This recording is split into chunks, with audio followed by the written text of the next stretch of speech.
കൊടുവള്ളിയിൽ യുവാവിനെ തട്ടിക്കൊണ്ടുപോയ സംഭവത്തിന് പിന്നിൽ സഹോദരനുമായി ബന്ധപ്പെട്ട സാമ്പത്തിക ഇടപാട് തന്നെയെന്ന നിഗമനം. സഹോദരൻ പണം കൊടുക്കാത്തത് കൊണ്ടാണ് തട്ടിക്കൊണ്ടുപോയെന്നാണ് കൊട്ടേഷൻ സംഘം പറഞ്ഞതായി അനൂഷ് റോഷൻ പോലീസിന് മൊഴി കൊടുത്തു. പ്രതികൾക്കായി പോലീസ് അന്വേഷണം ഊർജിതമാക്കി. അഭിജിത്ത് മുഴക്കുന്ന വിവരങ്ങളുമായി ചേരുന്നു. അഭിജിത്ത്, ഗുഡ് മോർണിംഗ്, പറയൂ.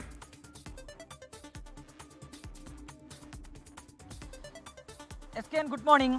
5 ദിവസം നീണ്ടുനിന്ന ആശങ്കയ്ക്കൊടുവിലാണ് ഇന്നലെ രാവിലെയോടുകൂടി കൊട്ടേഷൻ സംഘം തട്ടിക്കൊണ്ടുപോയ അന്നൂസ് റോഷനെ മലപ്പുറം കൊണ്ടോട്ടിക്കടുത്ത് വെച്ച് കണ്ടെത്തുന്നത്. അന്നൂസ് റോഷന്റെ സഹോദരൻ അജ്മൽ റോഷനുമായി ബന്ധപ്പെട്ട ചില സാമ്പത്തിക ഇടപാടുകളാണ് ഈ തട്ടിക്കൊണ്ടുപോകലിന് പിന്നിലെന്ന പ്രാഥമിക നിഗമനത്തിലായിരുന്നു പോലീസ്. ഇപ്പോൾ അത് പോലീസ് ഏറെക്കുറെ ഉറപ്പിക്കുകയാണ്. കാരണം തട്ടിക്കൊണ്ടുപോയതിന് പിന്നാലെ മൈസൂരുവിലെ ഒരു രഹസ്യ കേന്ദ്രത്തിൽ വെച്ച് ഈ കൊട്ടേഷൻ സംഘം നിങ്ങളുടെ സഹോദരൻ പണം നൽകാത്തത് കൊണ്ടാണ് നിങ്ങളെ തട്ടിക്കൊണ്ടുപോയത് എന്ന വിവരം ഈ അന്നൂസ് റോഷനുമായി പങ്കുവച്ചിരുന്നു. ഇതുമാത്രമാണ് ഈ കൊട്ടേഷൻ സംഘം തന്നോട് പറഞ്ഞത് എന്നും അന്നൂസ് റോഷൻ കഴിഞ്ഞ ദിവസം പോലീസിന് മൊഴി നൽകിയിട്ടുണ്ട്. ഒപ്പം തന്നെ ഇവർ ഉപദ്രവിച്ചിട്ടില്ല എന്നുള്ളൊരു മൊഴി കൂടി അന്നൂസ് റോഷൻ പോലീസിന് മൊഴിയായി നൽകിയിട്ടുണ്ട്.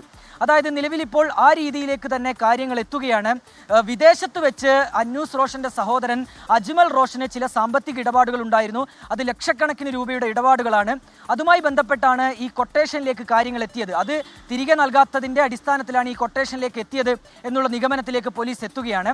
ഈ ശനിയാഴ്ചയാണ് അന്നൂസ് റോഷനെ വീട്ടിൽ നിന്ന് ഈ സംഘം തട്ടിക്കൊണ്ടുപോകുന്നത്. പിന്നാലെ നേരെ പോയത് മലപ്പുറം കൊണ്ടോട്ടിയിലാണ്. കൊണ്ടോട്ടിയിൽ നിന്നാണ് ഈ സംഘം പിന്നീട് കർണാടകയിലേക്ക് കടക്കുന്നത്. കർണാടകയിലെ മൈസൂരുവിൽ ഒരു രഹസ്യ കേന്ദ്രത്തിൽ അന്നൂസ് റോഷനെ പാർപ്പിച്ചു. അതിനുശേഷമാണ് ഇത് വലിയ വാർത്തയാകുന്നത്. പോലീസ് ലുക്കൌട്ട് നോട്ടീസ് പുറപ്പെടുവിക്കുന്നു. മാധ്യമങ്ങളിലാകെ വാർത്ത വരുന്നു. ഇതിനു പിന്നാലെ ഭയന്ന സംഘം അവിടെയുള്ള ഒരു ടാക്സിയിൽ കയറി തിരികെ കേരളത്തിലേക്ക് വരികയാണ്. കേരളത്തിൽ എത്തുന്നതിന് മുൻപ് തന്നെ അതിർത്തിയിൽ വെച്ച് ഈ സംഘം, അന്നൂസ് റോഷൻ്റെ ഒപ്പം ഉണ്ടായിരുന്ന സംഘം അവിടെ ഇറങ്ങുന്നു. ഈ ടാക്സി ഡ്രൈവറോട് അന്നൂസ് റോഷനെ കൊണ്ടോട്ടിയിൽ ഇറക്കി വിടാൻ ആവശ്യപ്പെടുകയും ചെയ്യുന്നു.